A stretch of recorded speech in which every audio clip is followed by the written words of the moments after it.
Hi, this is Jimmy with Task Force Redux.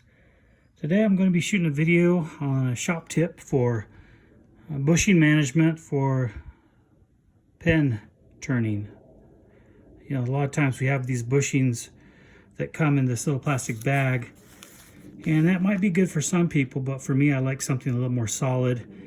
And I've noticed over time that these bags, sometimes the seam on them will give out on a side or something. And sometimes it's just not easy to figure out which one's which by flipping through them. To each his own. I guess this is a way of doing it. And for how I do it, you know, one thing you need is these little Beauty Calm makeup jars. Now I get these off of Amazon, and I get a pack of 48 for about 20 bucks.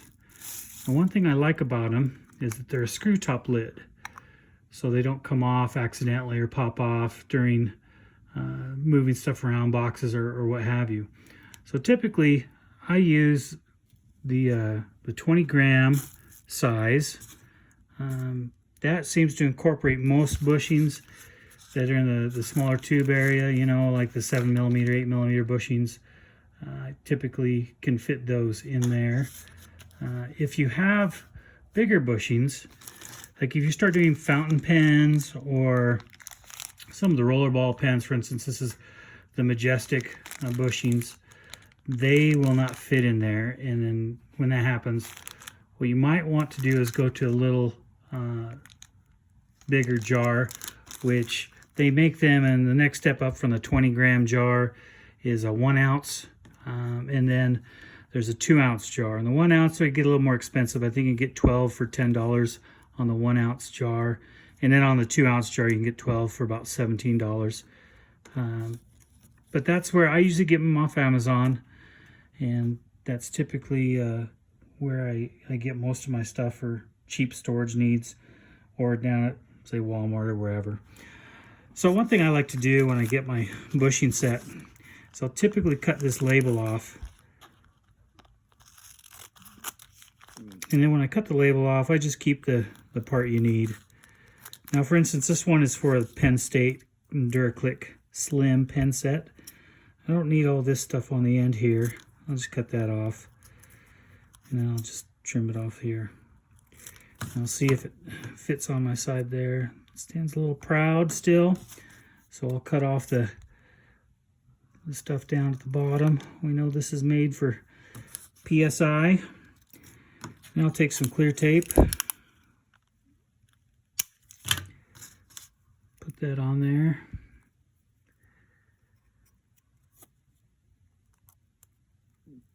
If you really want to make sure it sticks, you put 2 pieces of clear tape, 1 on each end.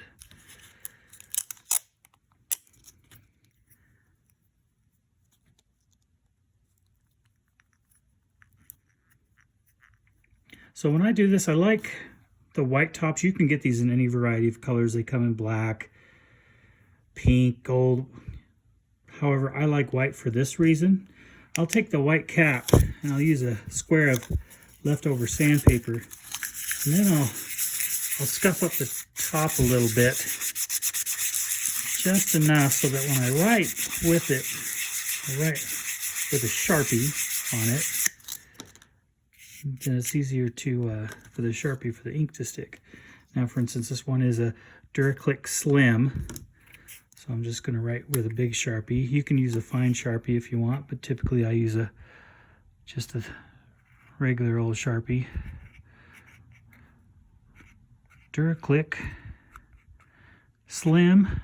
And then other thing I like to do is I like to put the manufacturer on it. So in this case it's PSI.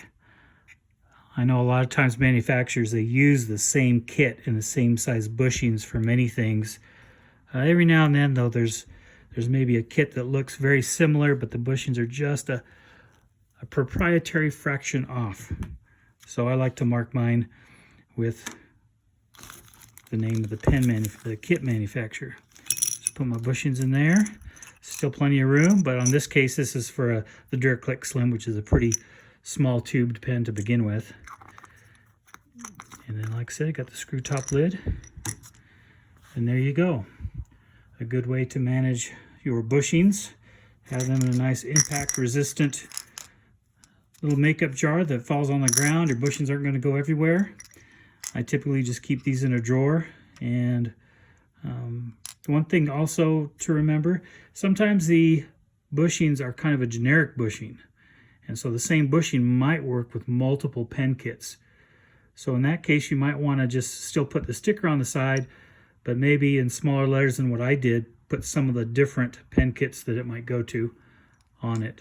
And maybe write PSI on the side here instead of on the top. So that's my quick shop tip for the day. I hope you guys enjoyed this video. Please hit the like button and subscribe if you want to. I'm new to posting videos on Facebook, or correction, YouTube. So we'll see how it goes. But I like to share some of the things that I do. And like I said, this is a way. This is not the way. I'm sure other people have other ways that are fine for them. This is just me spreading some tips that I have that maybe some people might gain something from. Thank you for watching the video, and everybody have a great day and keep on turning.